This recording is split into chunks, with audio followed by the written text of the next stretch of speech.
이어서 세계 선도국, 대한민국 언론의 미래라는 주제로 좌담회를 진행하도록 하겠습니다. 과장으로는 시사문화평론가 손진기 드림공화국 대표께서 맡아주시겠고요. 기조 발표에 박형록 박사님이 수고해 주시겠습니다.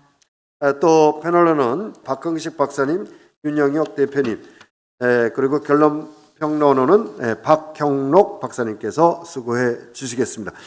네, 오늘 2부 순서는 대한민국의 세계 주도 국가로서의 대한민국 언론의 미래라는 주제로 많은 분들의 패널 분들과 저명하시고 또 고견을 주실 분들을 모시고 여러분들과 의견을 함께 들어보는 시간을 갖도록 하겠습니다. 기조의 말씀을 청해 듣도록 하겠습니다. 우리 박형록 박사님께. 방금 소개받은 박형록입니다. 세계 선도국 대한민국 언론의 미래 좌담회의 기조 발표를 으로 생각합니다. 언론의 그 사회적 기능을 고려해 볼 때 과연 개방은 좋은 것인가, 언론의 혁신은 꼭 해야 하는 것인가를 고민을 하게 됩니다. 결국 이 문제는 잘 살고자 하는 인간의 본능과 연결이 되어 있다고 생각할 것입니다. 사람은 누구나 잘 살고자 하는 것이 인지상정이죠. 그래서 언론도 그러한 것에 아주 큰 역할을 지금 하고 있다고 생각을 합니다. 언론의 기능이 다양한 정보를 시기적절하게 사회에 공급함으로써 사회를 발전시키는 원동력, 즉 사회적 에너지는 국민의 역사의식과 생활 감정에서 형성이 되겠는데요. 언론이 해야 할 사명이 바로 여기에 있다고 하겠습니다. 특히 언론의 소비자들의 지적 의식 수준이 매우 높아져 가고 있는 이 상황에서 특정 매체로의 편중으로 인한 왜곡된 정보의 전달은 점차 그 신뢰도를 잃어갈 뿐만이 아니라 기능의 존재 가치에도 심각한 의구심을 제거할 것이라고 생각을 합니다. 또한 사회 기능과 기술의 발전은 다양한 방법으로의 정보 전달 루트가 형성이 되고 있고 1인 미디어까지 날로 인기가 솟구치고 있습니다. 하지만 언론의 기능을 고려할 때 인기 위주의 기능이 강조되는 채널을 언론이라고 하기에는 좀 한계가 있다고 할 것입니다. 오늘 저는 이 자리에서 언론을 개혁하고자 하는 방대한 문제를 거론하고자 하는 것이 아닙니다. 변해가고 있거나 이미 변해버린 언론의 생산과 소비자의 관계, 유통 구조에서 그 기능이 더욱 활발해지고 변질되지 않기 위해서 어떠한 방법이 있을까를 고민하고 일부인 유통 구조를 안정화시킬 수 있는 방안을 제시해 보고자 합니다. 2000년대에 들어서면서 인터넷 신문, 인터넷 TV 등으로 대변되는 디지털화된 언론 매체의 등장은 우리 생활에서 언론의 기능, 언론의 형태 또는 언론의 필요성 이런 것들을 완전히 바꿔버렸다고 생각을 합니다. 인터넷 언론의 역사는 다풍열컴으로 시작해서 발달했지만 실제는 1990년대 후반 오마이뉴스를 시작으로 본격적인 인터넷 언론사가 등장하기 시작했습니다. 인터넷 신문은 종이신문을 발행하지 않는 순수하게 인터넷 매체만을 통해서 보도되는 언론을 칭하고 있습니다. 이에 부합되는 언론은 오마이뉴스를 시작으로 폴리뉴스, 프레시안 등이 1998년부터 등장하기 시작했죠.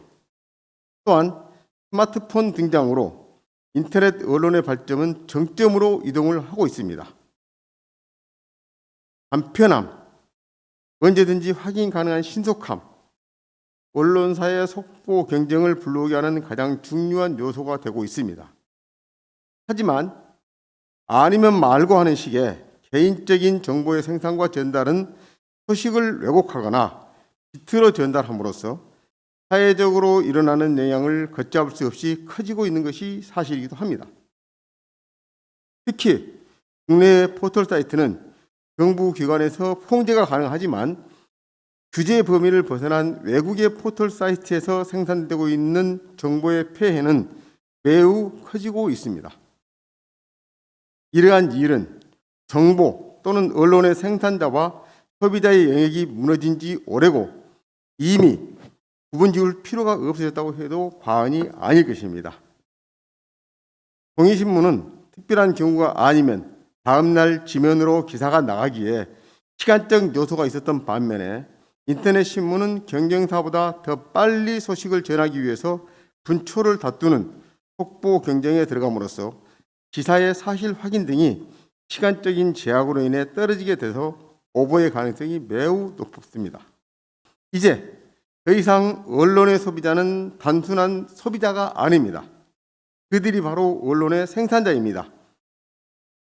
그리고 엄밀히 따져보면 뉴스 가치는 뉴스 자체의 존재가 아니라고 생각을 합니다.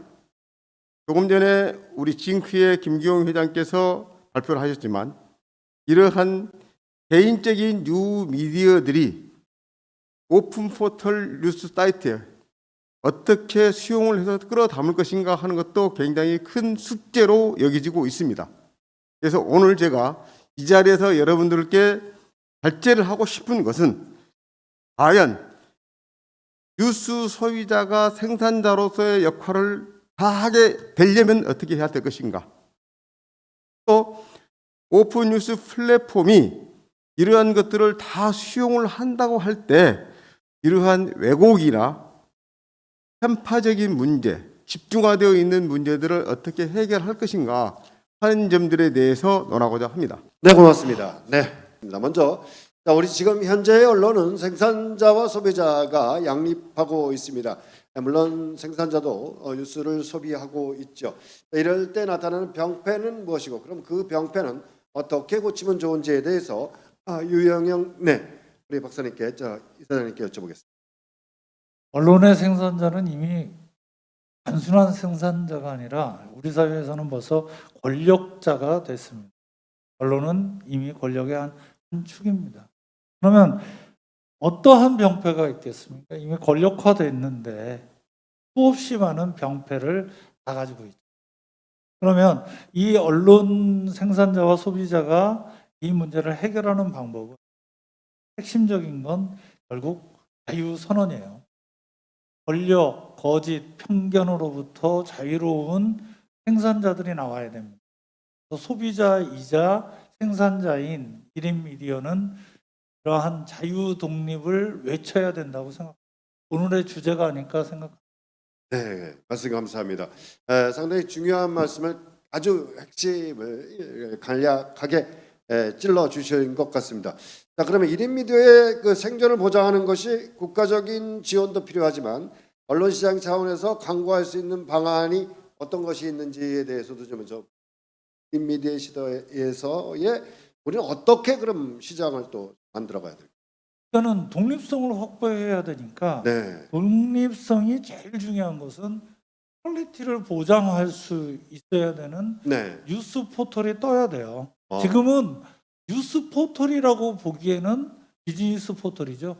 네이버가 뉴스 포털인가요? 비즈니스 포털입니다. 네이버에 수없이 많은 꼭지들, 여러 단계들은 기사들, 네. 전부들은 네이버하고 주주적 관계, 바로 코업이 되어 있는 내용들이에요. 뉴스 포털은 뉴스를 중심으로 열리는 그러한 매체들이 떠야 되는데 우리나라에서 대표적인 KBS라고 하는 방송사부터 시작해서 조선 전 언론이 그러한 뉴스 포털의 역할을 못하고 있어요. 네. 그리고 또 시민들, 정확히는 소비자라고 하는 국민들의 요구를 충족 못하고 있죠. 네. 새로운 뉴스 포털이 필요한 시대가 아닐까 생각합니다. 곧 그러한 플랫폼의 시대가 열릴 거라고 믿습니다. 그런 플랫폼의 시대를 징크가 담당해 주지 않을까 이런 생각을. 또 목적을 그렇게 바로 말씀해 주셨습니다. 감사합니다. 네, 그 네이버 그럼 지금 제가 다시 한번 여쭤보요. 그러면 그 유튜브도 그런 쪽으로 봐야 될까요? 비즈니스 포털로. 유튜브가 한 모습을 보여준 거죠. 아, 그렇군요. 그러니까 영상 콘텐츠가 비즈니스를 이루는데 유튜브는 콘텐츠 공급이라는 부분에 충실하고 있는. 네. 한국의 포털은 그러한 충실성이 좀 떨어지는 거죠. 아, 그러니까 자기 특성을 강조한 비즈니스를 자기식으로 열어놓은 것이 유튜브라면 한국의 거대 포털은 다 백화점이 돼버린 거죠. 아. 그것도 자기가 투자한 것들만 펼쳐놓은 자기중심적인 백화점을 만들었다. 그게 문제의 핵심이라고 생각합니다. 근데 문제는 많은 분들이 백화점을 안 간다는 데 문제가 있습니다. 점점 그렇게 네. 되죠. 이제 점점. 모든 소비를 포털에서 또 혹은 인터넷 쇼핑을 통해서 소비를 하고 있는 것처럼 우리의 언론도 훌륭한 인터넷 플랫폼과 포털이 있어야 되겠다.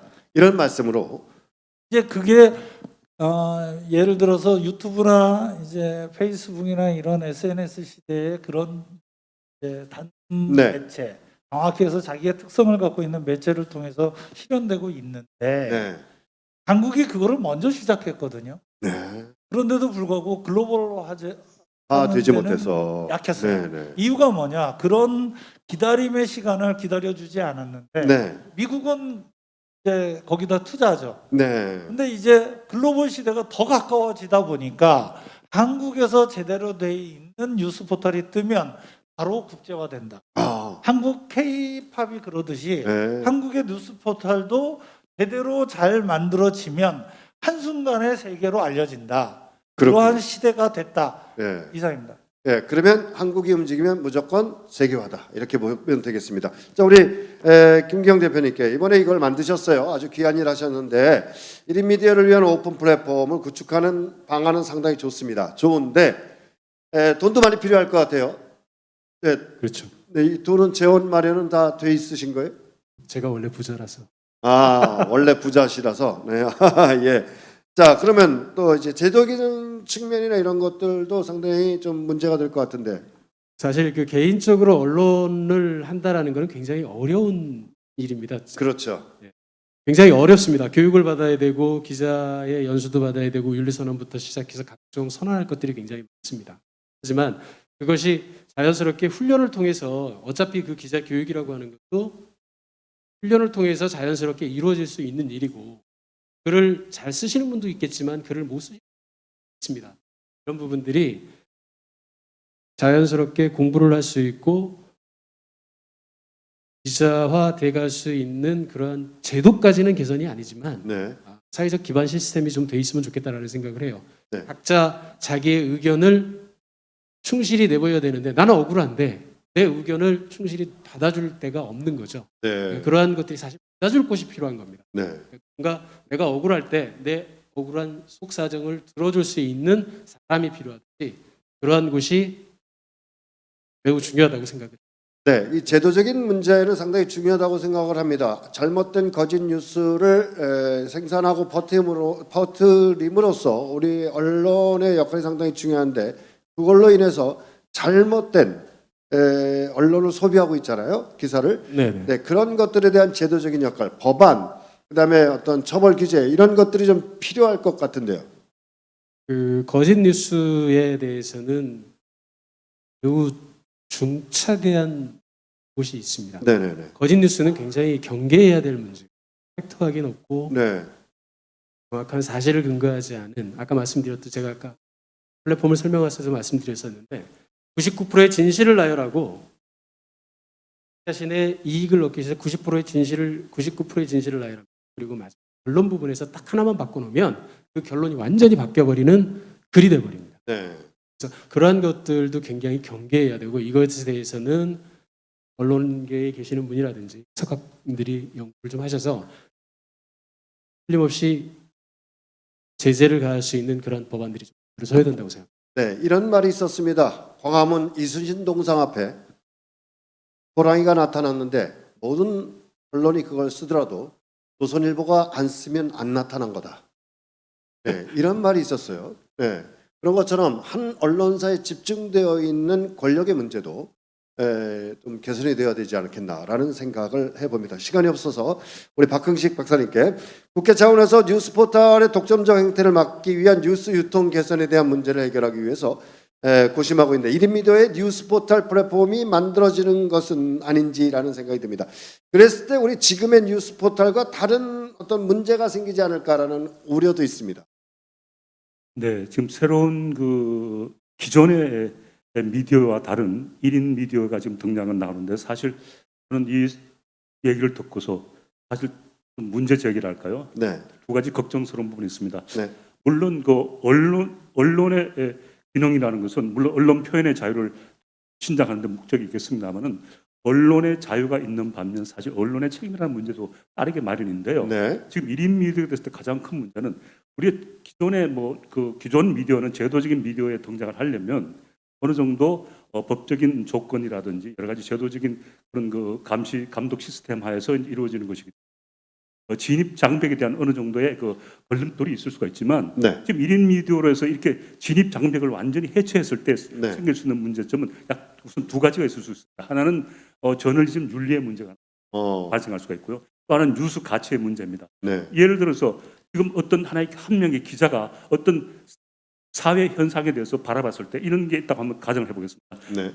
지금 하늘을 나는 매 한 마리가 한 산중에서 어린 아이를 향해서 지금 공격을 하려는 찰나에 있어요. 네. 마침 이걸 바라보고 있는 사진 뉴스 기자든 일반 뉴스 기자가 봤을 때 과연 이 매를 쫓아야 될까요? 아니면 사진을 찍어서 보도를 해야 될까요? 자, 이것은 물론 가치의 문제입니다만 즉 하나의 예를 들었습니다만은 모든 뉴스에는 가치 문제가 등장하게 되고요. 이 가치를 다루는 기자의 입장에서는 저널리즘 윤리의 문제가 등장하게 됩니다. 네. 만약에 이같이 제도적인 이런 뉴스 생산의 문제에서는 어느 정도 전문성이 있는 자격을 갖춘 기자들이 이런 뉴스를 생산하는 거에 반해서 만일 1인 미디어가 된다면 네. 이런 진입 장벽이 무너졌을 때 과연 가치 있는 뉴스를 어떻게 생산할 것인가 그리고 이런 저널리즘 윤리 문제를 어떻게 해결할 것인가 하는 문제는 반드시 짚어봐야 될 문제가 되겠고요. 네. 지금 특히 이 뉴스의 가치라는 것은 여러 가지 객관성이라든지 진실성이라든지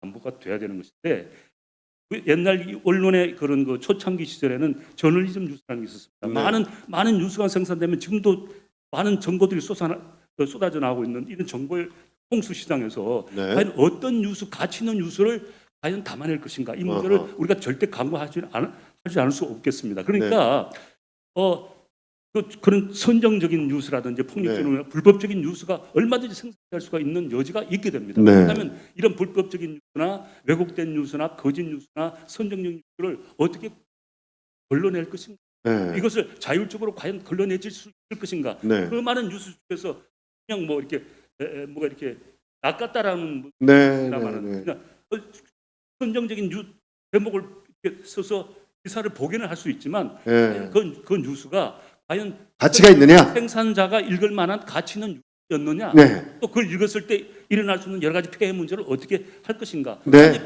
피해를 입었을 경우는 어떻게 보상을 할 것인가? 네. 이런 여러 가지 문제들이 좀 발생할 수가 있겠는데요. 네. 그러려면 이런 저널리즘 윤리라든지 뉴스 가치에 대한 이런 인식이 있는 그런 전문적인 기자가 아닌 일반 생산에 대해서 과연 어떠한 법적인 이런 위험의 방지를 할 수 있는 네. 이런 제도적인 받침이 필요하지 않겠나? 아, 예. 생각도 들겠습니다. 네, 아주 고견 말씀 잘 들었습니다. 우리 매와 어린아이의 예를 들어 주셨습니다만 실제로 일본의 오차노미즈라고 하는 역에서 일어난 사건이 있었습니다. 어떠한 사람이 여자를 떠미는데 사진 기자가 마침 옆에 있어서 그 사진을 찍었어요. 그게 보도가 됐습니다. 그랬더니 그 여자가 떨어진 친오빠가 그 사진 기자와 민 사람을 끝까지 찾아내서 살해한 사건이 실질적으로 있었습니다. 자, 과연 이거는 뉴스의 가치의 문제일까요? 사실 보도의 문제일까요? 이게 과연 국민들의 알 권리일까요? 그 여자를 살려내는 게 먼저였을까요? 여러분들의 판단이 필요합니다. 다음은 박경록 우리 대표 우리 박사님께 1인 미디어의 양산으로 인한 뉴스의 신뢰도에 개선하기 위해서 크로스 체크 방식을 얘기하셨는데 어떤 방식으로 크로스 체크 이것을 해소할 수 있을까요? 저는 그 크로스 체크라고 하는 것은 SNS나 또는 지멘이나 뭐 이런 데 여러 가지 방법. 네. 진위 여부를 가리는 건데 이제는 요즘 AI에 의해서 그런 신속히 체크할 수 있는 방법이 개발이 되고 있습니다. 네. 다만 한 가지 우려할 점은 과연 기계적인 것들 때문에 감정적인 것이 너무 우셔버리지 않느냐. 네. 또 기존에도 감정적인 것 때문에 네. 진위 여부를 제대로 체크를 못하는 이런 것도 문제가 있다고 생각을 합니다. 네. 그래서 그러한 것들을 제도적으로 또는 기술적으로 네. 잘 만들어가면 되지 않을까. 네. 지금 상당히 중요한 말씀을 해주셨는데 이 체크를 하는 것도 앞으로 미래의 선진국형으로 체크를 해야 되지 않겠느냐. AI가 걸러내는 기능을 하자. 그럼 거짓 뉴스를 AI가 걸러낼 수 있나요? 결국엔 알고리즘 문제겠죠. 네. 네. 그런 부분도 저희로 잘 개발해 나가면은 네. 그렇다고 생각. 가능할 것이다. 네. 그렇습니다. 오늘 세계 주도국가 대한민국으로서의 미래 언론에 대한 이야기를 좀 더 길게 이야기하고 싶습니다. 근데 또 우리가 약속된 시간이 있어서 여러분의 고견을 다 듣지 못한 것에 대해서 대단히 죄송스럽게 생각하고 오늘 나와주신 네 분께 큰 박수 부탁드리겠습니다. 네, 고맙습니다. 네.